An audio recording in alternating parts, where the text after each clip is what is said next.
Bhojpuri actor Pawan Singh ने बढ़ाई R K Singh की टेंशन। कहा, मैं भाजपा का सेवक, आरा से चुनाव लड़ने को तैयार। भोजपुरी एक्टर पवन सिंह ने आरा के सांसद व केंद्रीय ऊर्जा मंत्री आरके सिंह की टेंशन बढ़ा दी है। शुक्रवार को एक समाचार चैनल से बात करते हुए पवन सिंह ने दावा किया है कि वो आरा के लोकसभा से चुनाव लड़ने जा रहे हैं। इसके लिए उन्होंने पूरी तैयारी कर ली है। केंद्रीय मंत्री के लिए टेंशन की बात यह है कि पवन सिंह ने भाजपा के उम्मीदवार के तौर पर चुनाव लड़ने का इशारा किया है। भोजपुरी अभिनेता ने कहा है कि बीजेपी पार्टी का कार्यकर्ता हूं, सेवक हूं और सिपाही भी हूं। ऐसे में ये चर्चा शुरू हो गई है कि क्या अगले लोकसभा चुनाव में केंद्रीय मंत्री आरके सिंह का पत्ता कटने वाला है। भाजपा आरा लोकसभा क्षेत्र से सांसद आरके सिंह को तीसरी बार टिकट नहीं देने जा रही है।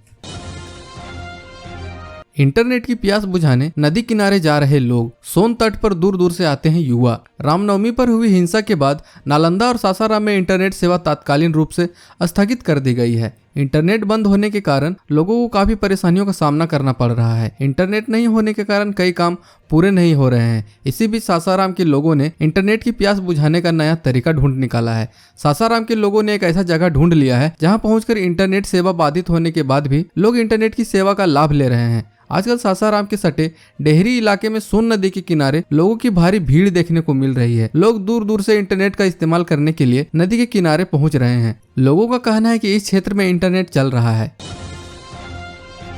चमकी बुखार ने दी दस्तक, आधा दर्जन से अधिक बच्चे हुए एडमिट। जाने क्या डॉक्टर सलाह दे रहे हैं। तापमान बढ़ते ही बिहार में मस्तिष्क ज्वर यानी कि चमकी बुखार का प्रकोप दिखने लगा है। इस बीमारी के हॉटस्पॉट जिले मुजफ्फरपुर में एक बार फिर इस बीमारी से पीड़ित बच्चे अस्पतालों में भर्ती होने लगे हैं। पिछले दिनों बीमार बच्चों के अस्पताल आने के मामले शुरू हुए हैं, तो अस्पताल प्रशासन और जिला स्वास्थ्य विभाग ने इसे गंभीरता से ले लिया है। मुजफ्फरपुर जिले के श्री कृष्ण सिंह मेडिकल कॉलेज के आंकड़ों की माने तो अब तक 7 बच्चे SKMCH में भर्ती हुए हैं। उनमें से आधा दर्जन बच्चे मुजफ्फरपुर, तो एक बच्चा मोतिहारी का रहने वाला है। शुक्रवार को SKMCH मुजफ्फरपुर मेडिकल कॉलेज द्वारा आंकड़ा जारी किया गया है। राहत की बात यह है कि सभी बच्चे ठीक होकर वापस घर जा चुके हैं।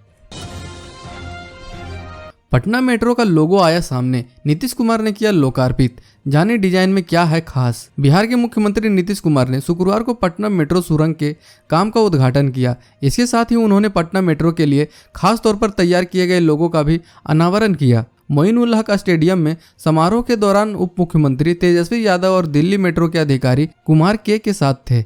इस अवसर पर नीतीश कुमार ने कहा है कि पटना में मेट्रो का काम समय पर पूरा हो जाएगा और बजट की कमी अब दूर कर लिया गया है। बिहार में कोरोना का गढ़ फिर बनने लगा ये शहर। खतरनाक वेरिएंट की दस्तक के बाद अब रोज मिल रहे हैं मरीज। देश भर में कई राज्यों में कोरोना के मामले बढ़ने के साथ ही अब बिहार में भी कोरोना के मामले तेजी से बढ़ रहे हैं। ओमिक्रॉन के जिस सब वेरिएंट ने तबाही मचाई है, उस वेरिएंट के संक्रमण ने बिहार में भी दस्तक दे दी है। सासाराम की एक महिला इस वेरिएंट से संक्रमित हो गई है। वहीं राजधानी पटना एक बार फिर से कोरोना संक्रमण का हब बनने लगा है। हर लहर की तरह इस बार भी शुरुआत में पटना में ही कोरोना के मामले अधिक सामने आ रहे हैं। पत्नी की प्राइवेट फोटो वायरल करने की धमकी देकर ऐंठे 5 लाख रुपए।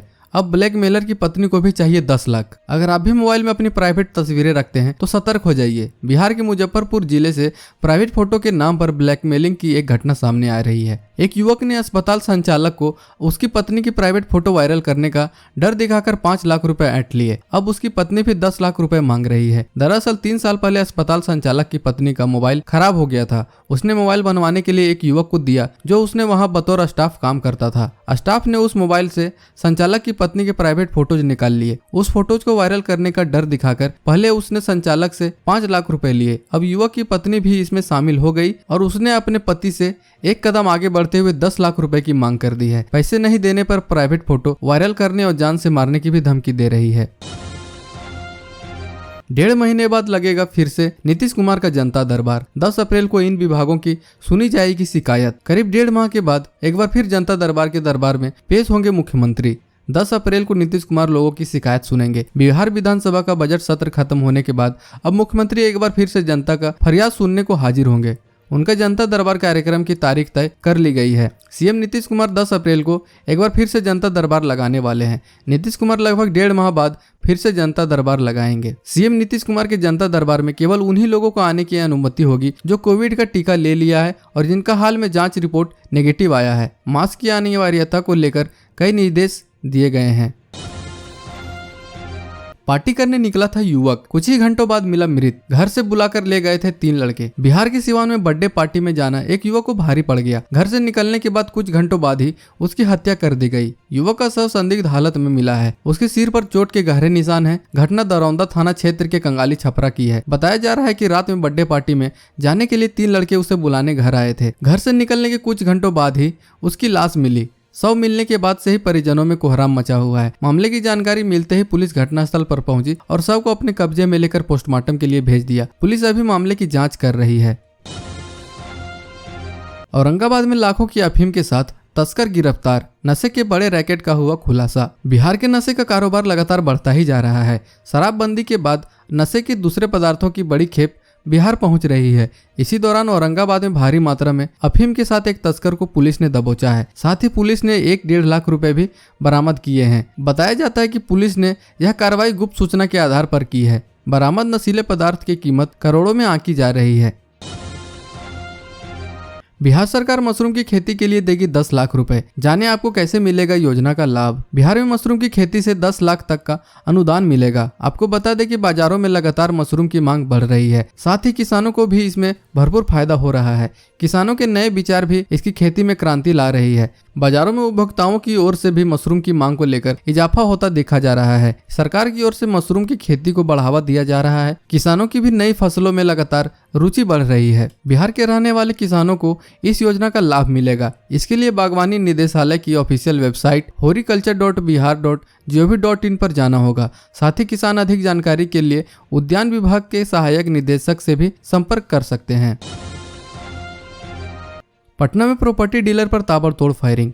स्कूटी से आए बदमाश ने मारी 3 गोली। राजधानी पटना के जक्कनपुर थाना इलाके में शुक्रवार की सुबह अपराधियों ने एक प्रॉपर्टी डीलर को एक के बाद एक 3 गोली मार दी। सरेराह हुई इस फायरिंग की घटना से इलाके में हड़कंप मच गया। स्कूटी सवार बदमाशों ने फायरिंग की और फरार हो गए, जिसके बाद आनन फानन में घायल प्रॉपर्टी डीलर को अस्पताल में भर्ती कराया गया है। हमले की वजह का अभी भी खुलासा नहीं हो सका है। घटना की जानकारी देते हुए जक्कनपुर थाना प्रभारी मनोरंजन भारती ने बताया कि गोलीबारी की सूचना मिली है। जक्कनपुर थाना अंतर्गत विग्रहपुर मोहल्ले के संजय नगर के रहने वाले पूर्व सांसद सह जमीन कारोबारी मुन्ना राय को शुक्रवार की सुबह अपराधियों ने गोली मार दी। पूरे मामले की छानबीन की जा रही है। इलाके के सभी सीसीटीवी को खंगाला जा रहा है। बिहार की ऐसी ही तमाम छोटी बड़ी खबरों को जानने के लिए चैनल को सब्सक्राइब कर लें और बेल आइकन भी प्रेस कर दीजिएगा ताकि हर वीडियो का नोटिफिकेशन आपके फोन में पहुंच जाए।